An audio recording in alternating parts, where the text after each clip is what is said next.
What's going on, people? Welcome back to Curtis Shaw TV. Back with another live stream today.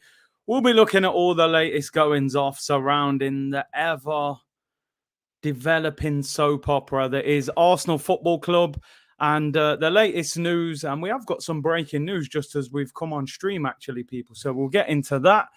And we'll get your comments. Big up to everyone who came on the member stream. Mitchell, Factual Guna, and Buenos Aires Guna came on, gave some fantastic opinions. So really appreciate you guys for coming on there. And listen, to all of you in the community, we're building a great, strong community here. You know, togetherness is everything, people. And we're building a great community. So big up to all of you. Noob Mass, let's see what you're saying in the comments. Big up Big C, big up bro, HD setting. Yo, the camera work's improving, man. I'm loving how you're giving me the comments. When you buy a new camera, you think, yo, I hope they recognize the difference from the old one. We got a new microphone coming as well, people. So we're moving, people. I'm gonna show you the breaking news. Let me show you the breaking news, people. It's I don't know if it'll improve your mood that much. Typical Arsenal, you know, doing stupidness again. But Chris Wheatley put this: Arsenal have rejected an offer for Mohamed Elneny from Galatasaray. The transfer window in Turkey closes tomorrow, 24 hours to go. And Galatasaray, who it was meant to be Besiktas, who was going to buy Elneny. This is the team he went on loan to. But Besiktas said that the wage demands of Elneny were too high. They obviously went and got Pjanic from Barcelona on loan, which, let's be honest, man, Pjanic is a far better player than Elneny. Now, Galatasaray have come in with 24 hours to go. Now, I'm trying to see the details because this news broke as I came on.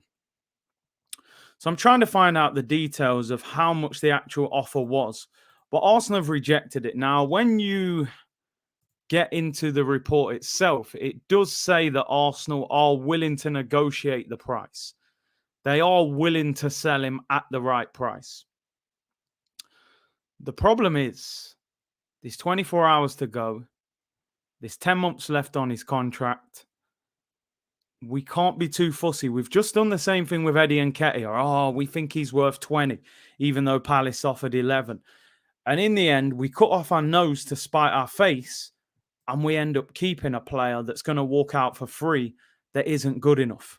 Big up to Fran. Hope you're well, my bro. Like, for me, you've got to get this deal done. This is one of the points that I was saying last time Kevin Campbell was on the show. He's saying, you know, we can't get rid of these players. They're not good enough. Who would want them? Sell them on the cheap. Sometimes you've got to do that, unfortunately. You've got to sell players. You've got to sell players. We can't buy players until we sell players. He's going to sit on his contract for 10 months and walk away for nothing after five years at the club. This summer, we have refused offers for Granit Xhaka, 15 million euros that was, about 13 million pound. We rejected 11 million pound plus add-ons for Eddie Nketiah.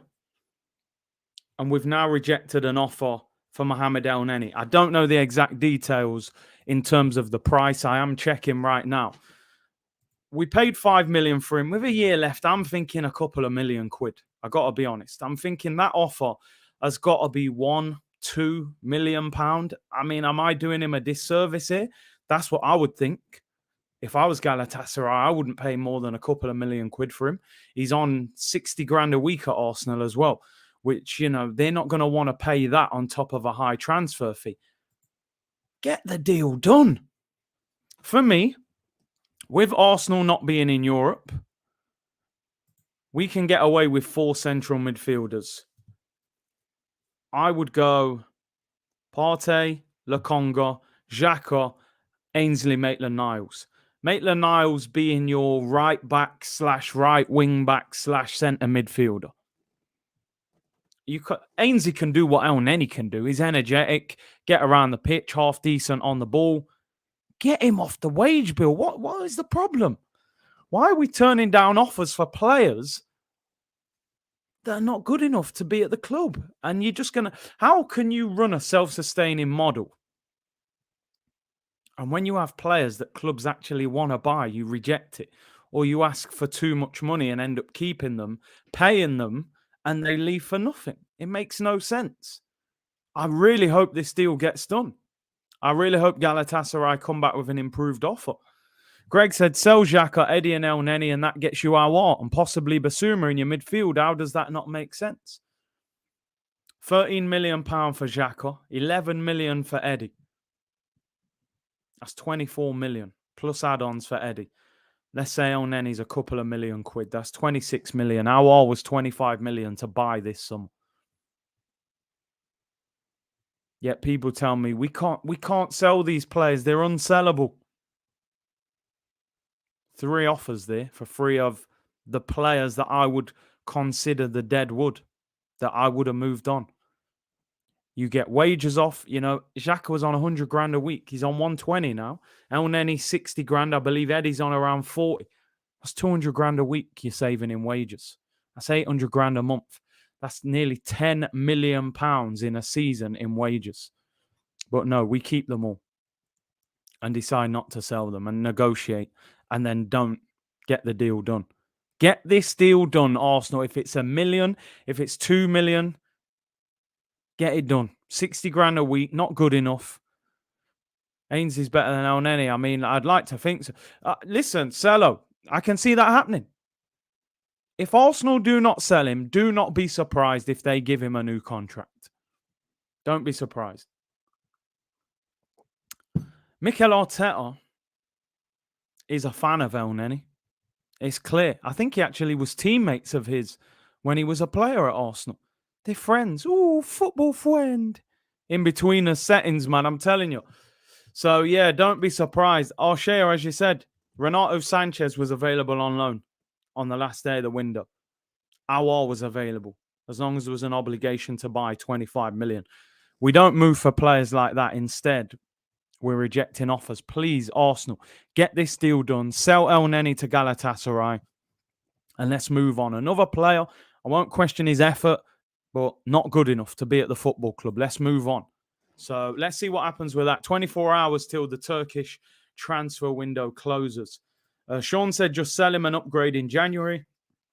Ainsley can cover 100%. Go and get Auba or Renato in January. Simple as that.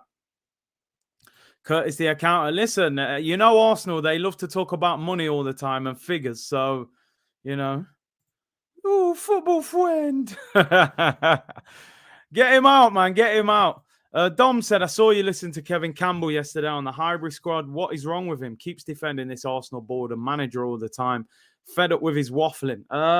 Listen, big up Kev every time. Kev's a good friend of mine. Speak to him quite regular. And I just think he's in a position where he won't criticize the club. He just won't. And listen, this is the great thing about football. 10 people can watch the same game and see things different. I can rate a player that you don't. You can rate a player that I don't. That is football. Kev will defend this club. Kev will defend this club. I don't agree with a lot of what Kev says. And you've heard me and him on the streams. I'm like, Kevin! Home Alone settings. But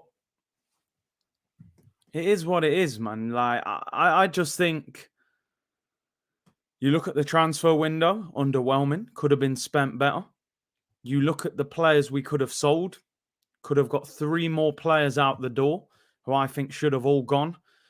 Fenerbahce were interested in Kolasinac with a year left. Even if you get him out on loan and get half his wages paid, that makes sense. He's on 100 grand a week. Instead, we're keeping dead wood and playing them and expecting something to happen. It ain't going to happen.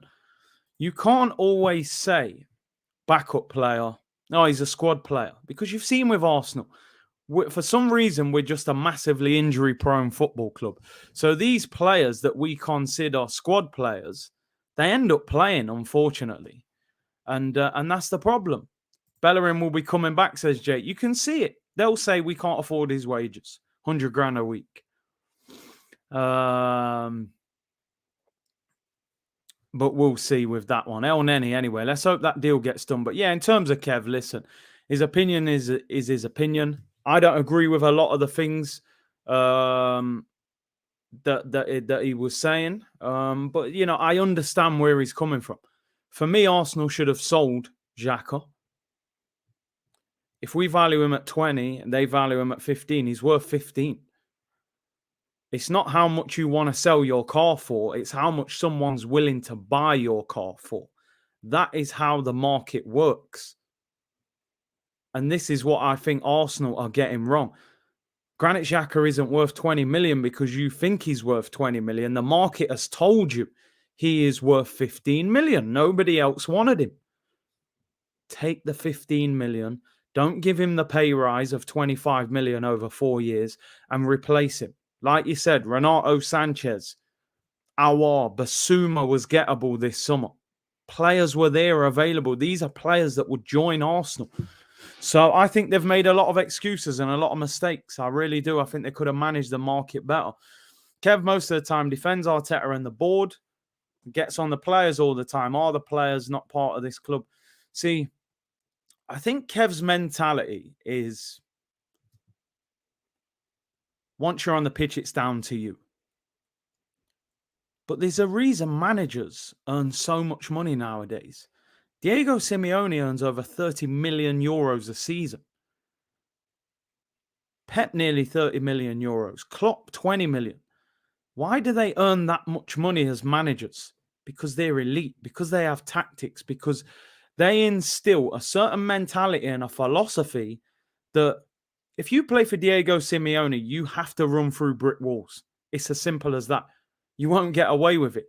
Show your quality, that's natural, but you have to run through brick walls for that manager. I don't believe Arsenal players are connecting with Mikel Arteta in a way that says, I'm going to run through a brick wall for that manager.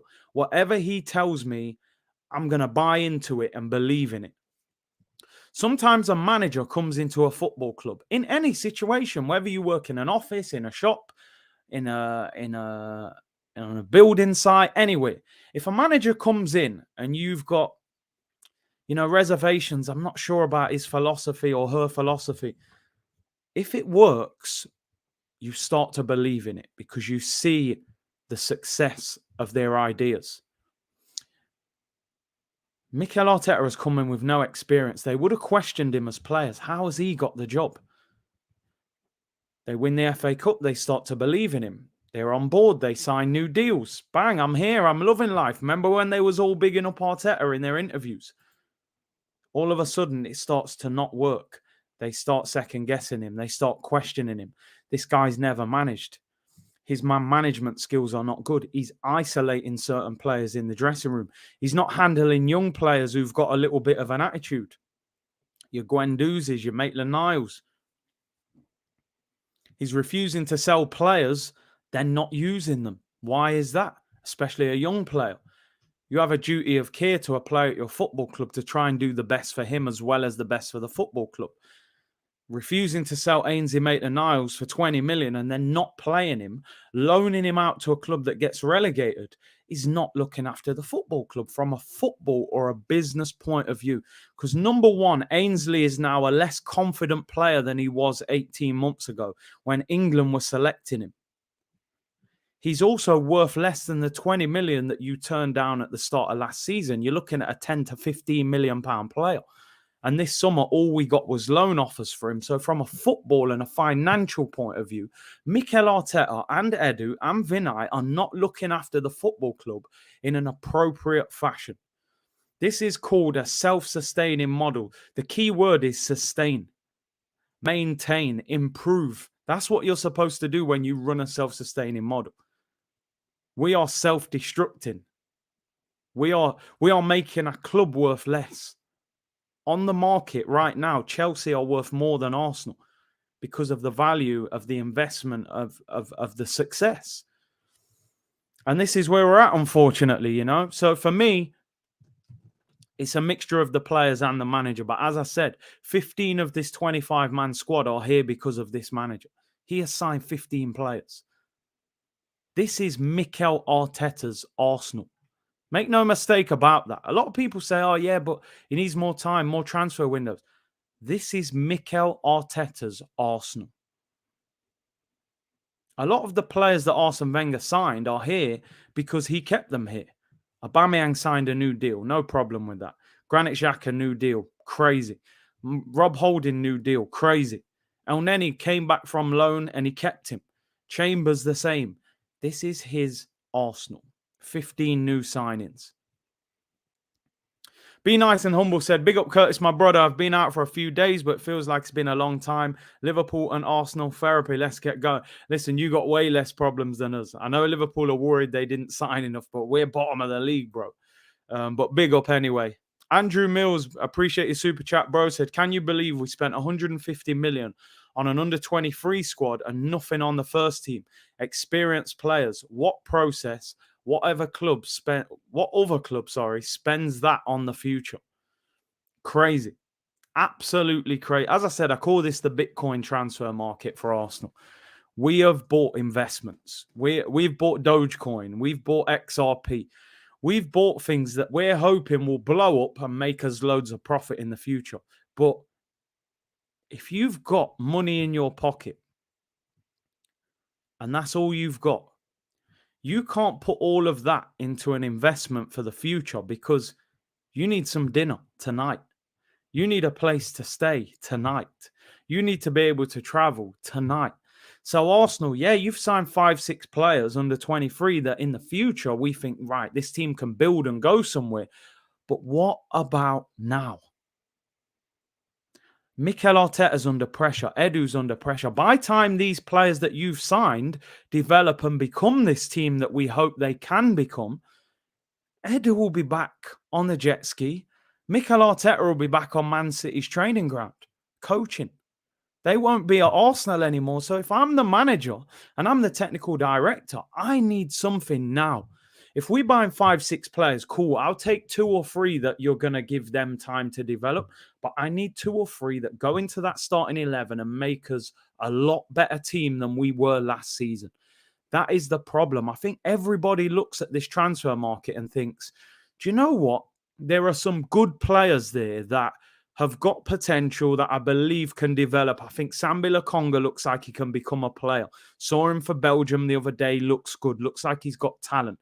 Nuno looks very athletic. Don't think defensively he's all that, but as a backup left back, he's got something. Odegaard's been at Madrid for years. We know he's got talent. You know, Ben White, I do think will become a good defender at Arsenal if we build a good enough defence around him. Ramsdale, he's got potential. I'm not sure.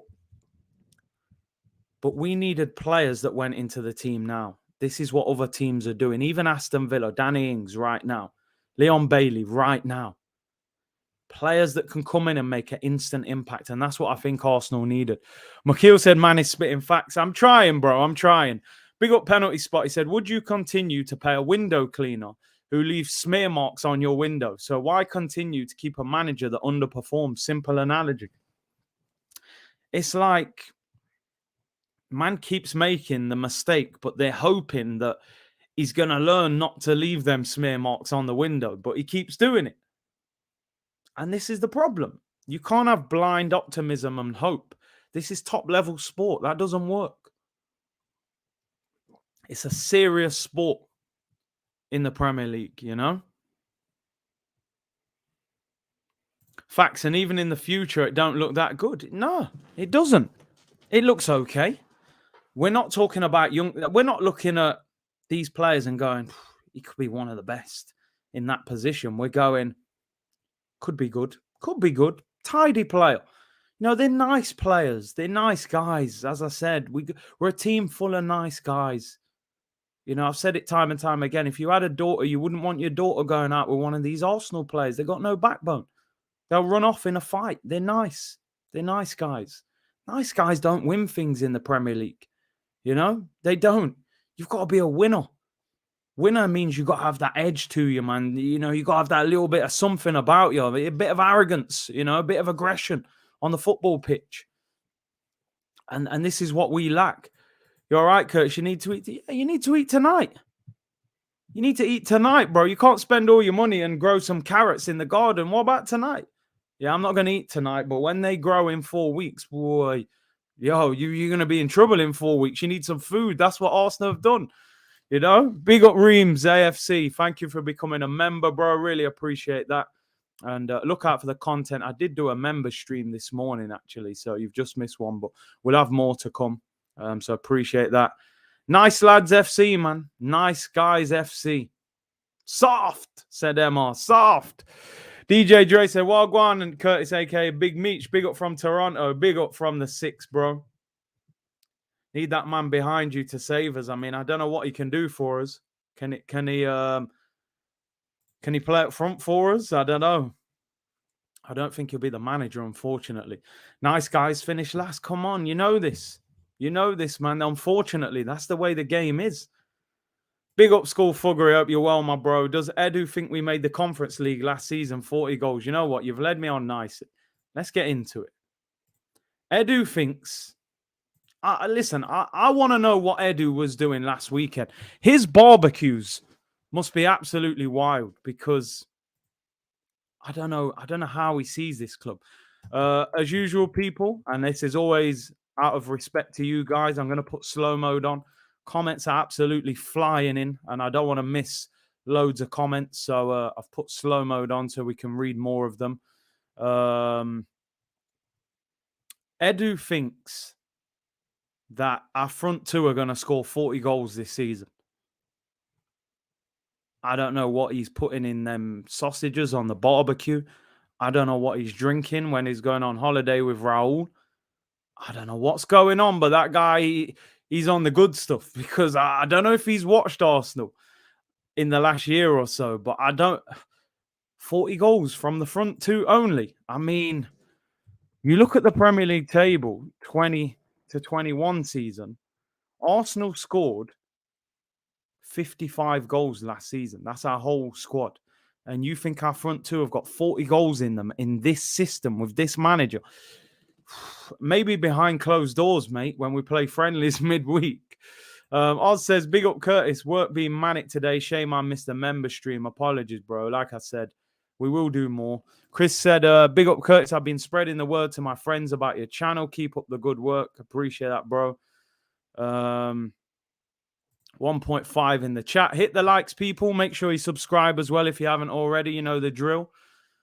What else we got? Loving the new camera, Big C. Yeah, I appreciate you noticing, man. We should have kept Guendouzi. He's tough. Listen, Axe, big up my bro Akeem as well. Said it many times. Guendouzi's got that edge. How is it that Guendouzi can play for Marseille, who are a big club in France with a big fan base? How can he play for Marseille and get in the French squad? And he can't get in the Arsenal squad.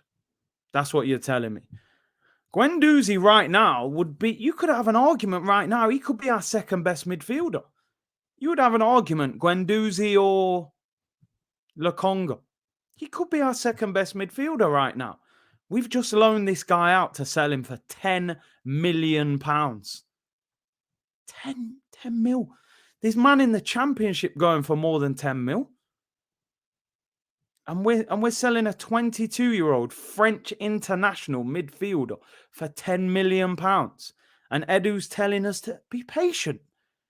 We're beyond patience, bro. We're beyond patience. Paul Merson said it yesterday. This ain't the time to ask for patience. Patience was 12 months ago. All right, give us another bit more time. You need to deliver right now.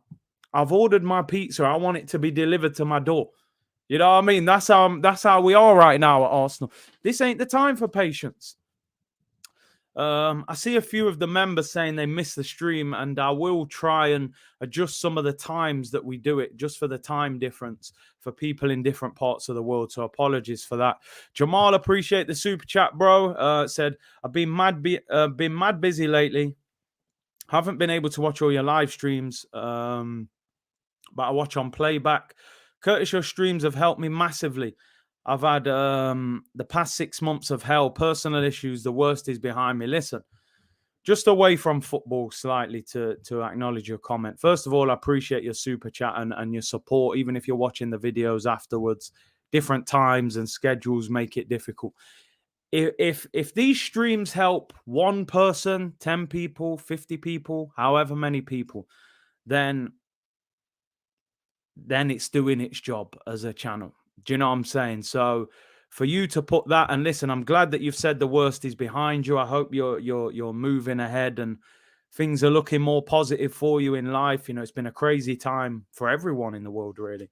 But I'm glad to help. You know, hopefully I can uplift people's mood sometimes.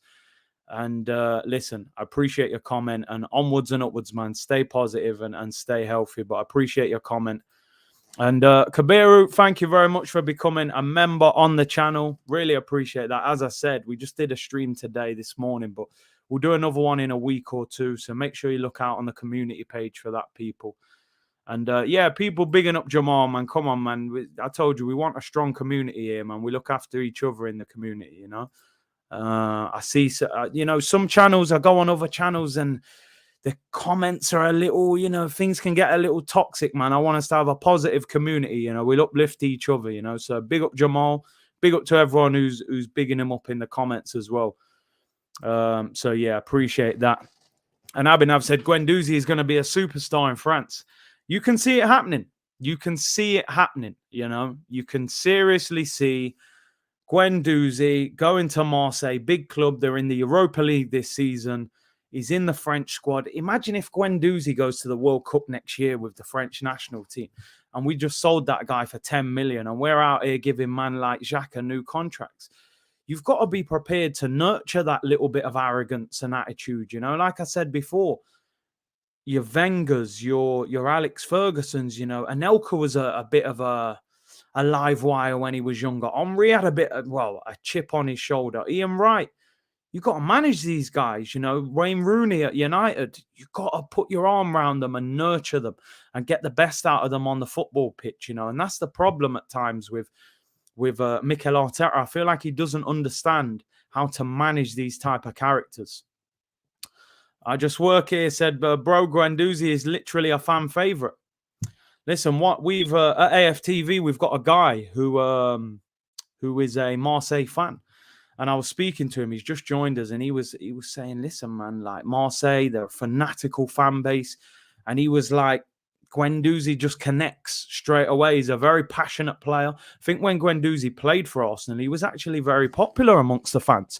I remember when we beat Tottenham, and he was, you know, putting his arm out of the car, and you know, the fans liked him. To be honest, we ain't a hospital, Big C. We can't have patients. I'm telling you. Yeah, big up to Jamal as well, man. Love to all the chat. Appreciate his support. Come on, man. We got each other's back here, people.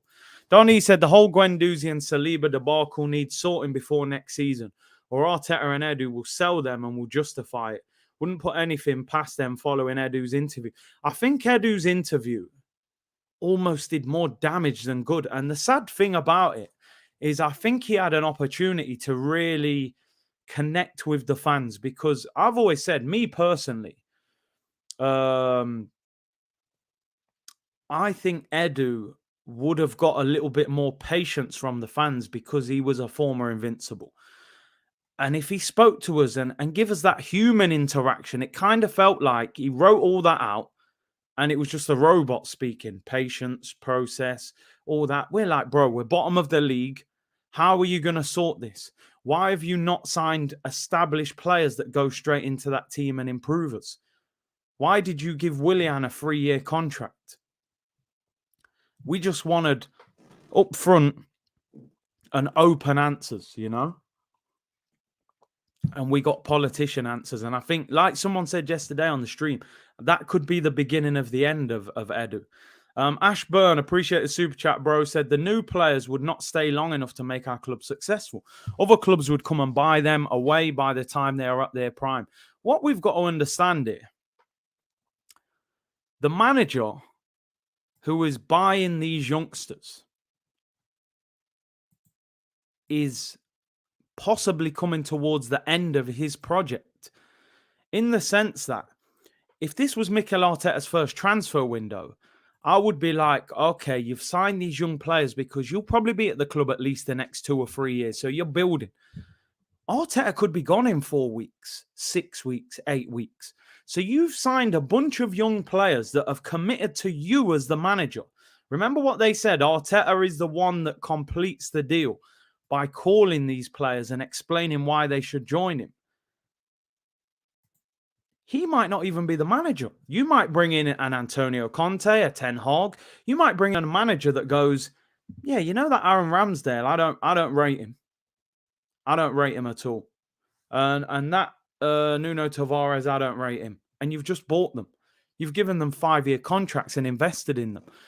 So to me, you do not buy players for a project when that project looks like it's coming towards the end. And that's the problem. It doesn't make sense, the balance. If you sign established quality players, if you sign Basuma, this manager and the next manager, you would imagine they're going to appreciate his qualities because he's already developed. He's not saying give me 2 years to see if I can become a quality player. He's already a quality player. So the whole plan and philosophy and style kind of, it almost contradicts itself at times. And that's what I don't understand with the transfer window. That's why I was so eager to see what Edu said in that interview. And I have to admit, I was so disappointed in the way he spoke. You know, I honestly thought Edu was going to give us the realness. He gave us an interview that I expected from Mikel Arteta. I didn't expect that from Edu. Like I said, you can't throw your staff members who you work with under the bus, but you can be honest. Tell us your target in Europe. That doesn't put pressure on Arteta. He should get Europe. You know, tell us why you didn't sign established players. Why have you signed a bunch of youngsters? Is that because they were the only level of players that you could sign? You know, I don't know. Jamal, appreciate you becoming a member, bro, especially at a time like this. Like I said, onwards and upwards for you, and appreciate you supporting the channel. Always, members, check out the community page for updates regarding the members' streams and stuff like that. So big up to Jamal, and big up I Just Work Here for becoming a member. Big up to you as well. Always see you in the comments. So really appreciate that. Seti said, big up CS9. Josh wrote the answers. It seemed like that. They could have been PA written answers because they just seemed that way. It didn't seem like there was anything genuine from him.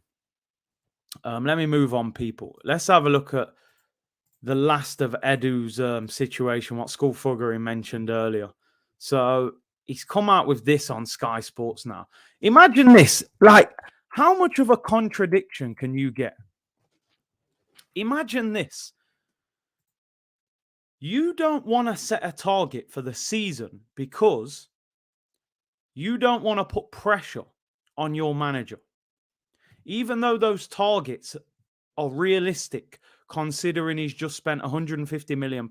All he should have said to me was, Arsenal need to be back in Europe. Europe effectively is top 7, even though we don't want Conference League. Europa League is top 6. So he should have said, we've spent 150 million. We need to be back in Europe. But he didn't want to say that because he didn't want to create pressure. Look at this for a contradiction. You don't want to put pressure on Mikel Arteta, who's just spent 150, but you turn around and say, I'm backing Aubameyang and Lacazette to score 40 goals between them. 40 plus goals he's put between them. What is this guy dealing with? Seriously, like, what is he dealing with? If I'm Aubameyang, I'm like, yo, bro, did you see the service I got last season? We give the ball to Kieran Tierney and with 25 crosses in a season. How is Aubameyang supposed to score 25 goals? Which is what he's saying here. JT said, I appreciate the super chat, bro. Said, Arteta signed kids because he knows that senior pros closer to his age don't respect him. Listen, a lot of people have suggested this. He doesn't know how to deal with more experienced players who would question him a lot more. Curtis, is there any chance to get Guendouzi back? No. Obligation to buy. So he's gone, unfortunately. Jamal said, did you see my last super chat? I think I did, bro. I saw your members. And then I think that was it. Yeah, I think I think I read out your last comment. We know where they live, man said. Repainted, not talking about the first one, the second one. Oh, apologies. I might have missed the first one then. Arteta's goals, Aubameyang and Lacazette goals, historically good season. If I'm Aubameyang right now, I'm sitting there going, so hang on. My technical director says, I sit with Mikel and we believe in the squad. We have a striker in Aubameyang who delivers to us 25 goals every single season. I mean, you might want to check the statistics because last year there wasn't 25 goals, so you're putting mad pressure on the man. Last season, Aubameyang got 10 goals in the league and 7 in the cup. 6 in the cup, last season. So he got 16 in all comps last season. And you're saying this season, when we're bottom of the league, 25. And Lacazette, you're saying 15 to 20. Bear in mind, Lacazette's never hit 15 goals in a league season. To be fair, he's probably talking about all comps here, so I hear it. Yeah.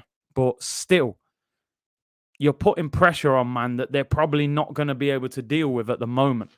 Yeah, feel free to hit me up, bro, in the DMs. No worries, Jamal. Appreciate the super chat. Feel free to hit me up. Big up Buenos Aires Guna said, Arteta can't handle ready-made players. They know what they're doing and will question Arteta, while youngsters just want to play and do what they're told. And I hear that. I hear that fully because you look at the youngsters that are making it at Arsenal right now, without being disrespectful to them, and I feel like they're the easier guys to manage. Saka's a nice kid. He smiles. He will fall in line. Smith Rowe's nice. He's happy to be there. He's in the first team. He signed his contract. We knew that Guendouzi had a little bit of that chip on his shoulder and he had that arrogance. Saliba believes he should be playing. Maitland-Niles has questioned him publicly. He's done things on social media. All those players, they're nowhere near the first team. Them man got pushed aside. You look at the players he signed this season. Nuno Tavares was on the bench at Benfica. From what I read, he's more than doubled his wages. He will be delighted to come here. Lokonga, wages more than doubled. Opportunity to get in the Belgium squad because you're on a bigger platform in a bigger league. Happy to be here. Ramsdale, Sheffield United Championship. Happy to be here. Odegaard, he didn't want to be here. Let's be real. He wanted to be at Madrid until Ancelotti said your 8th choice centre mid. Okay, I'll take Arsenal as the fallback option. Ben White, Brighton, relegation battle, happy to be it. Doubled his wages. Going to help him get in the England squad. These players are all coming from below Arsenal. Arsenal is a step up. So they are going to look at Mikel Arteta like, yes, thank you for giving me this opportunity to play for Arsenal. I will fall in line with what you expect and want. That is the kind of signings that he has made. To be successful, a lot of the top players, they don't have that mentality. They do have a little chip on their shoulder. That's part of the greatness. Ollie wouldn't have signed Ronaldo if he didn't think he could handle his ego. You ain't going to get a much bigger ego than Cristiano Ronaldo. You've got to deal with egos. This is the modern game. J-Mo said, I feel we won't get Conte because we'll win the next 2 games. Draw with Spurs and the Kroenkes will see this as progression. 1 step forward, 2 steps back. I mean, listen, the next 4 games will be telling. They'll be telling. Big games. We're going to have to do the business. Cold Stolen said, Arteta cannot handle egos. That's why he buys kids. Easier to manage, but you need egos to win trophies. You do. You do. You need them. That ego, that arrogance, that belief, that's what gets you over the line sometimes and gets you the win.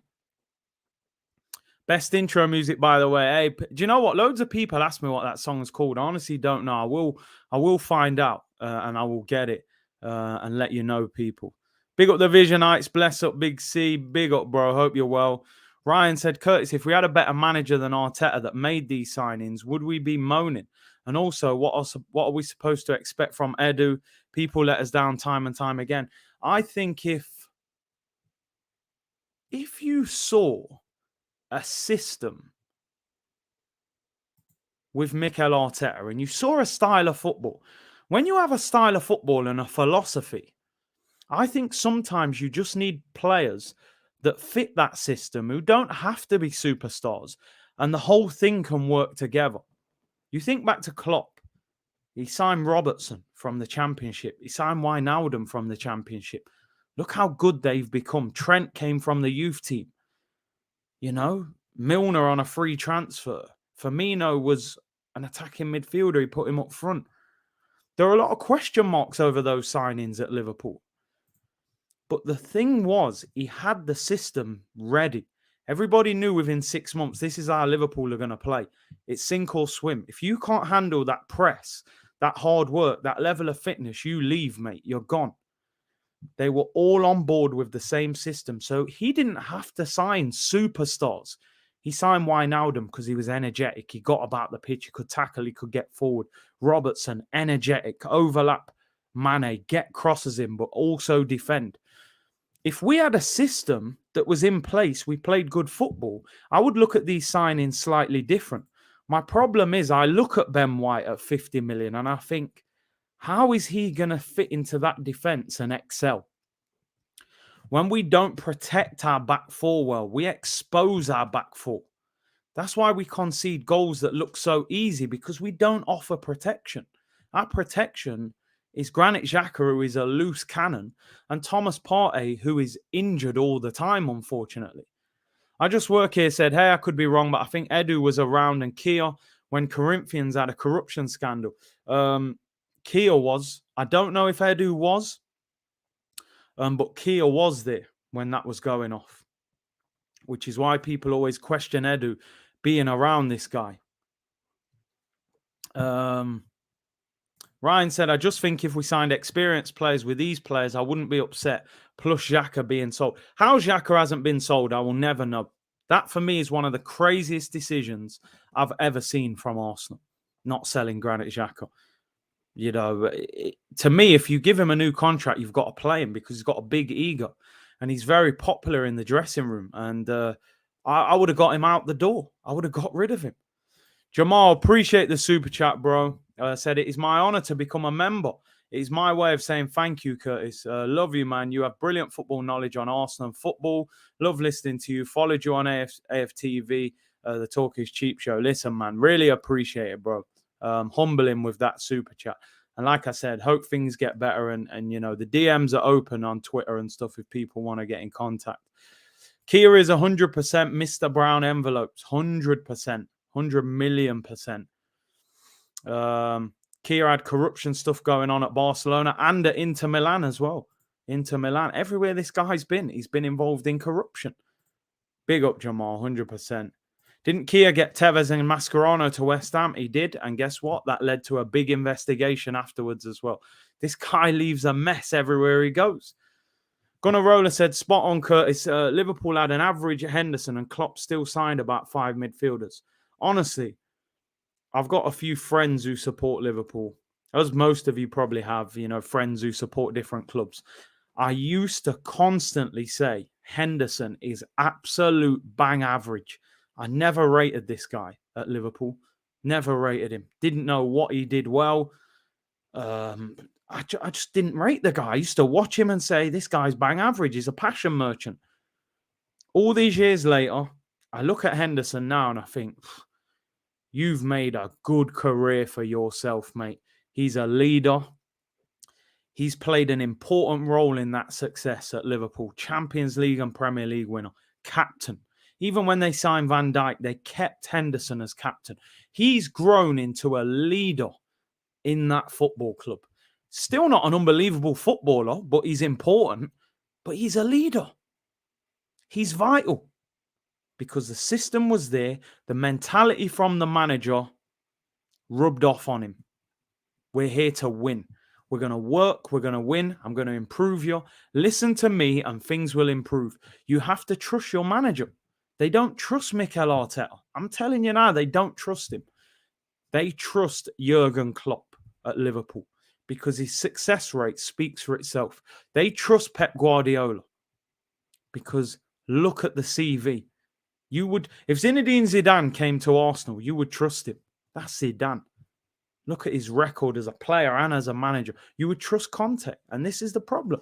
The Arsenal players do not trust Mikel Arteta to improve them. They don't trust his philosophy because apart from the FA Cup win, which, let's be honest, was 3 victories, right? He turned up when we were in the quarterfinal. We won 3 games, 2 of them against top teams. Apart from those 3 games, he hasn't shown that he has a system and a philosophy that you can trust as a player or as a fan. And that is the problem. James Milner, another example, 34, I think he is now, still signing contracts because he'll run through brick walls for that manager. Every time he goes on the pitch, he trusts him. And this is the difference. This is why I believe we need an elite manager.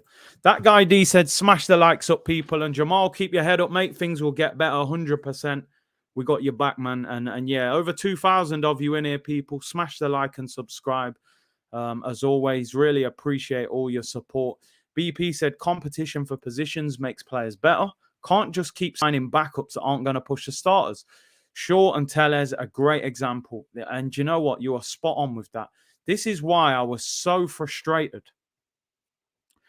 when Edu was basically saying, oh, we've got Xhaka and Partey. We can't bring in competition. We can only bring in someone that's going to be like backup to them players. Luke Shaw just had his best season at Manchester United, in my opinion. And look, he took that into the Euros. He was brilliant in the Euros. A lot of people thought Chilwell would play, just won the Champions League. Competition. Seen Tellez come through the door. Brazilian international. Yo, I better step my game up. I got a serious left back here trying to take my spot.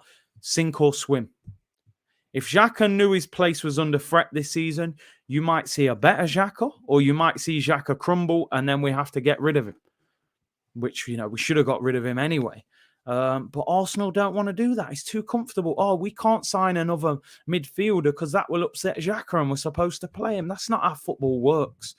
When Arsenal were great, we had Henry and Bergkamp. On the bench, we had Carnu and Wiltord. Wiltord was a French international winning the Euros. Carnu was a great player. We had quality all over the place. Late Farlow said, hi, Curtis Shaw. Arteta will never succeed. No tactical knowledge and man management is terrible. His man management's his biggest downfall. Maybe as a coach, he's all right. We don't see enough of it on the pitch, though. But his man management, in any form of management, in business, in football, in sport, is one of the most important things. Well, appreciate a super chat. Colin Young said, in 43 games, the starting 11 has changed 42 times. Thoughts on that? Clearly doesn't know his best 11. That's all you can say. He does not know his best 11, Mikel Arteta. O'Shane said coaches can either do one or two things, make bad average players look good or make good players look bad. System is all. Jamaica made the most informed striker in the Premier League look like a plumber. And I'm sure you're obviously referring to Mikel Antonio. I watched the game the other day. Was so disappointed with Jamaica, man. Lost 3-0, 2-0, 3-0 to Panama. Poor performance. The system, the philosophy, the setup, it enables you to get the best out of the players. Kevin Campbell says a lot, you know, the system and all that. But no, I think it does have a big effect.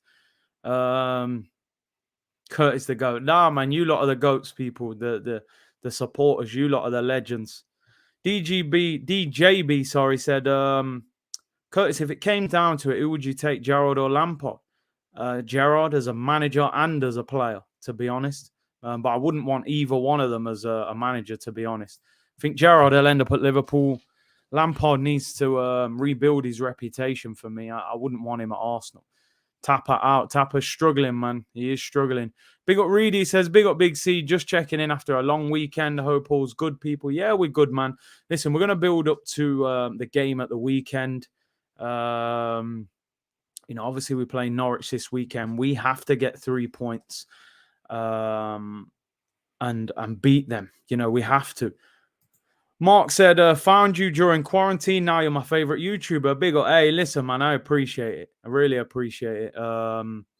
We know that there's so much content out there, so many content creators. So if people decide to tune in and watch my streams, it's much appreciated. Big up, John. Hope you're well, bro. Said Elneny and Xhaka can't lace Danielson's boots. I love your Danielson support, Man's always got him in the picture and everything. Listen, Danielson's probably better than those guys, to be honest. Phil said, hey, Curtis, Spurs fan here. I've taken a screen grab of the table because it won't last. Seriously, great content. And you're always fair and speak a lot of sense. Good luck, man. Hey, I appreciate that, Phil.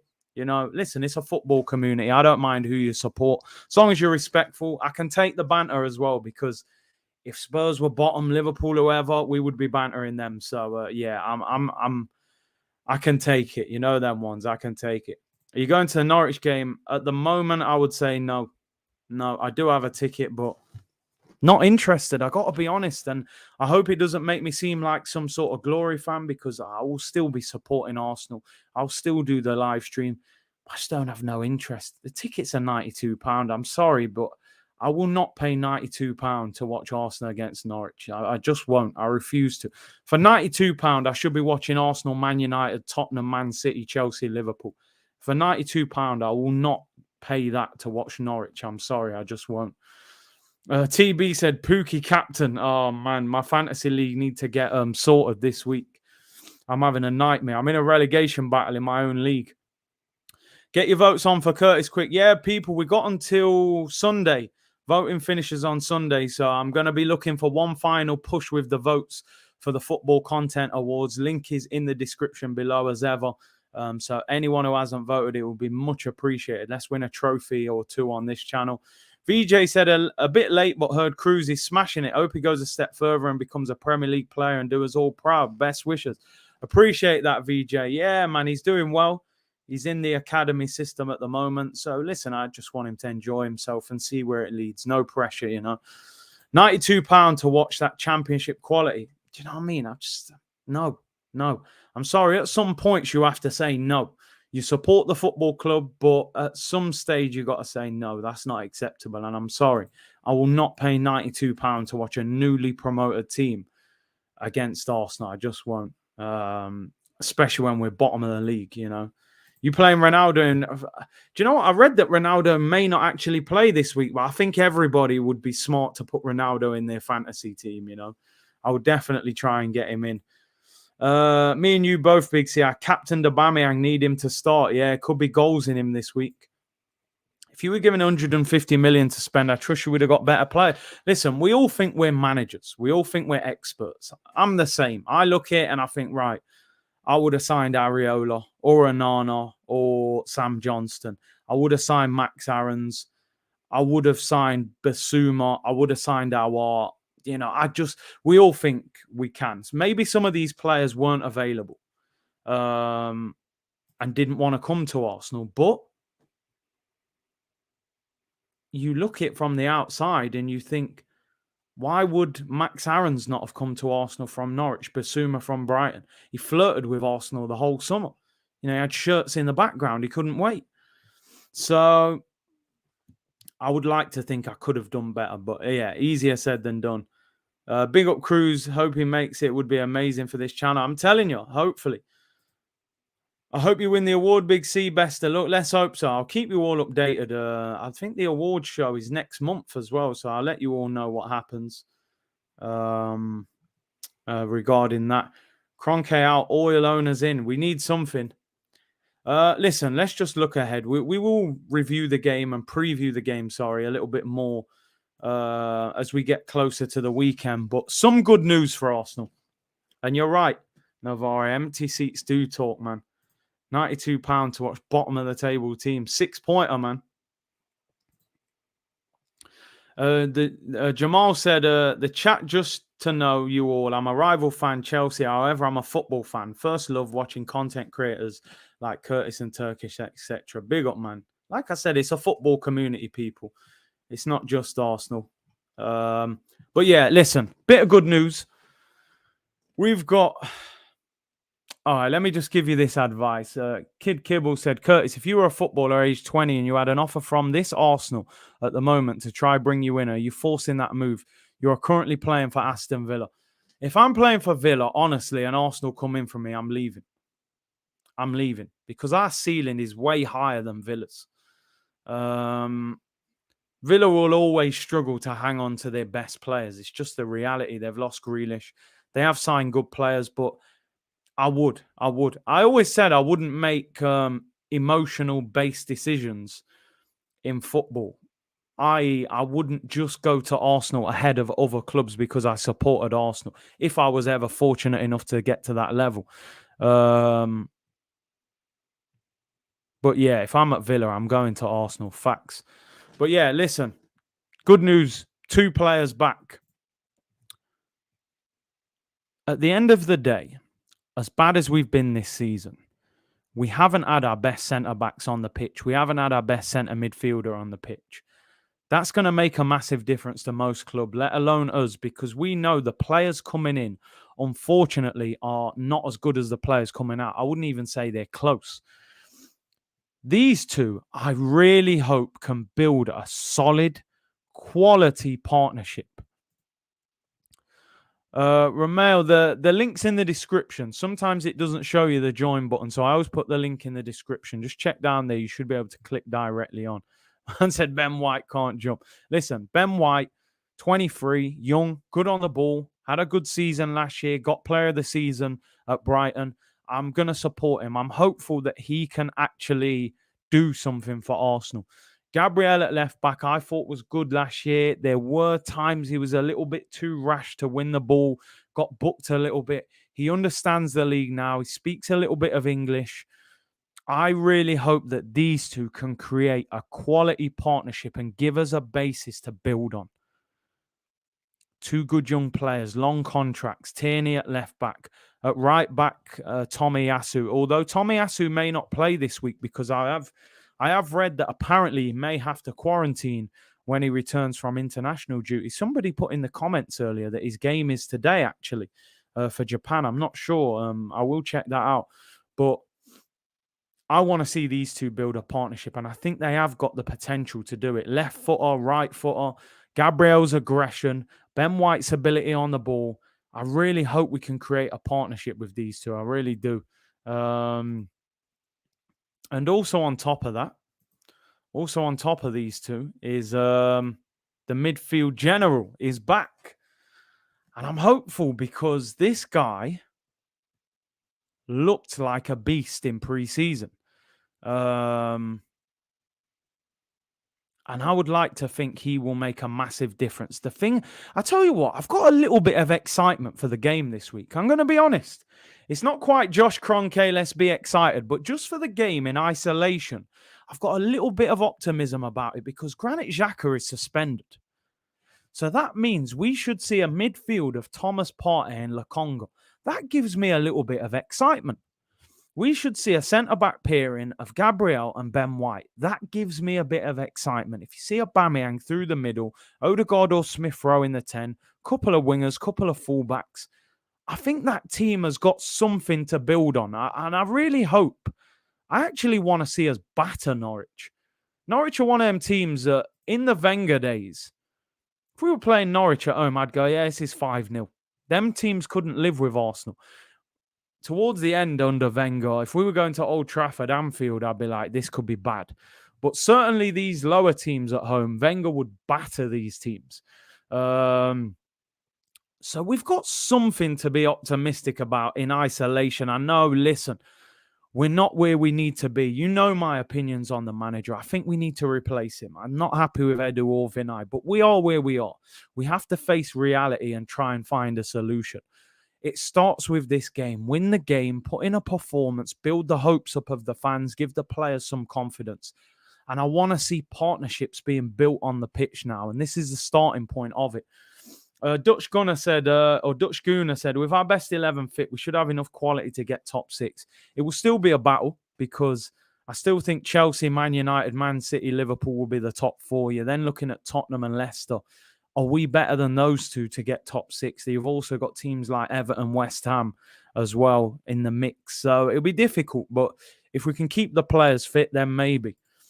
But it's difficult to keep your full squad fit, especially at Arsenal. We're very injury prone. Mr. Modo said, speaking of Kanu, you remind me of Kanu. That's harsh. That is harsh. You know what I mean? Apart from the cane row, surely not. I'd like to think I'm a bit, you know what I mean? Got a bit more about me than Kanu. Edu's interview shows that either the owner gave them money without a target or they sold the owner a pipe dream. Edu knew he couldn't disclose on air. One of the two. You know, maybe he just gives them the money and he don't care what they do with it. If not, then he sold them a pipe dream and told them he's signing young superstars. And obviously, from a business point of view, he might have thought, well, yeah, that sounds good to me. These guys are going to be worth loads of money in the future. So I think he's probably sold them a pipe dream in that sense. Chris Wheatley, tweeting about Vinay. Vinay's been reappointed. Like, I think basically when we left some sort of European club association when we joined the Super League. We've obviously now rejoined it. Now we're back as a member. Now that we decided against the Super League. So, yeah, Vinay's back. I don't think that's a good thing anyway. Oh, Pep Teta, there it is. Said China v Japan in less than 1 hour. And he is starting. There you go. Tomiyasu, people. If anybody wants to go and have a look, China against Japan. But like I said, I believe Tomiyasu may not be able to play this weekend as I think he has to quarantine. Jamal said, Curtis, is the higher level membership 2 above gold? Get exclusive videos, or do my gold level get them too? I think, I am. I forget, I think you have to go one above gold. It should say it all there. I will double check myself. I should check these. No, I think you have to go one above. Big up Tipper. I hope you're well, my bro. Big up Tipper Irie. This guy's an OG in the reggae game back in the day, This guy's got hits, bro. You know what I'm saying? Big up Tipper Irie for supporting the channel. Even Robbie as well on AFTV. That man had big #1 records in this country in the reggae charts, and Tipper was big in the reggae charts. So big up Tipper. Panday said, big up Curtis, just voted for you. Hope you go all the way and keep bringing the content. Yeah, man, we're here daily, people. We're here daily. So we ain't messing about in that sense. Just finally, before we start wrapping up and rounding up, China v Japan watch along. Now, I don't know if I've got that in me, man. Serious. Yo, that's the real Tipper. That's the real Tipper Irie, people. If you know your old school reggae, man, that's the real Tipper. Tipper Irie and Don Robbie, man. Crucial Robbie, man. Yeah. Platinum and Diamond, I think, get the members vids. Big up Jamal. I'm assuming you've upgraded, bro. Zach said, yo, Tipper, man, like big tunes, remember. Come on, man. Proper people supporting the channel. We got a good interview out. And go and check this out. I'm only going to quickly skip through this, but I read the whole interview. And if you've got time, people, go and look at this interview on the Arsenal website. It's an in-depth interview with Nicolas Pepe. And for me, Nicolas Pepe is a fascinating character because when I think about it, I still believe that Pepe is one of Arsenal's best players. But we're just not seeing it. We're just not quite seeing it. At times we see it. But I do think he's a fascinating character. Tipper said, Curtis, I got offered a season ticket from a gold membership fan. I turned it down. Normally, I would have bit your hand off, but I'm off to PSG. Can't do it until this manager is gone. A lot of people feel the same, man. I'm telling you. A lot of people don't want to watch Arsenal with this manager. He's not being used properly. Listen, a lot of people think that as well. But just briefly skipping through the interview, I'm not going to go into too much detail because it would take a while, but definitely give this a listen. He was speaking about how he's energized by playing in front of the crowds. And a lot of the time I've said with Pepe that he almost plays like he needs a kick up the backside. And I think maybe he is missing missing the fans last season. He was kind of going through the motions. And he does say in this interview, just skipping through, he was talking about the atmosphere. And he's saying here, as far as he said, the best atmosphere in France was at Marseille, which of course is where Guendouzi and Saliba are. And he was raised in Paris. And he goes on to say that the atmosphere made such a difference to him. But this guy still got 16 goals last season, which ain't bad for a guy that really was, rotated by the manager. He said here he was a Marseille fan, actually. I thought he was a PSG fan. He said he's a Marseille fan. And he, you know what? Read the full interview. But he was talking about the system at Lille, the way they hit teams on the break. He's talking about when they beat PSG 5-1 at home. He said it's the best atmosphere he's ever played in. And you just get the impression, he talks about playing higher up the pitch. You can see he's got personality and a belief in him when you see his celebrations and stuff. Listen, I'm like you guys. I've got a liking for Pepe. I feel like there's a real player in there, but I almost feel like he's misunderstood by the manager. I think he's one of the best finishers at the club. Yeah, he needs that love. He needs that love from the manager. He seems too harsh. This guy's got personality. He's got quality, man. And he talks about growing up in the streets of Paris and how difficult it was and how Lille were hitting teams on the counter-attack. It's almost as if he's saying to the manager, play me a little bit further forward. But yeah, that is a great interview. Great interview. Like I said here, this is the position. Too deep on the pitch. Needs to be 20 yards higher up. But definitely go and check that interview out, people. Look, he said, I love the crowds in England. They are closer to the teams in France. I don't think they're like that. He said, here they are really close and truly support the team. He said, I love the songs too. My favourite was the Man City one of Yaya Toure. He said, it's not just inside the Emirates that Nico feels the love from Arsenal fans. I often see fans out on the street or in a restaurant and, of course, on social media. He said, when he was on holiday in Miami, I bumped into a fan who showed me his Arsenal tattoo on his calf. I mean, listen, this guy, read that interview, people. It's a fantastic interview. And I just think that is a player we need to get hold of. I think he's a fantastic player, honestly. I don't think we've seen the best of Pepe. He's in his third season, and we need to get the best out of him. This is why I get annoyed when Smith Rowe's on one wing and Odegaard's in the 10. Play Saka and Pepe out wide. Yeah, definitely give it a read. I would have gone through it in more detail, but it would take a while. We're over an hour in already, people.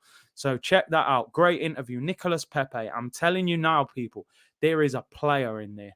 There is a serious player. Mark, I think you're right. Pepe as a player, 9 out of 10. We've only saw 5 out of 10. That is down to this manager to get more out of him. People, appreciate you tuning in today. We've been on for over an hour and 8 minutes. It's been a great stream. Lots of support, lots of great community and togetherness as always. Like the video, subscribe, vote Curtis Shaw TV at the Football Content Awards in the description below. Have a read of that interview, Nicolas Pepe. Brilliant interview. So it seems quite a fascinating character. So let's hope we can get the best out of him.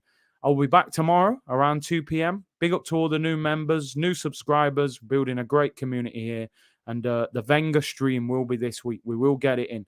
Enjoy the rest of your day, people, and I will see you all tomorrow. Bless.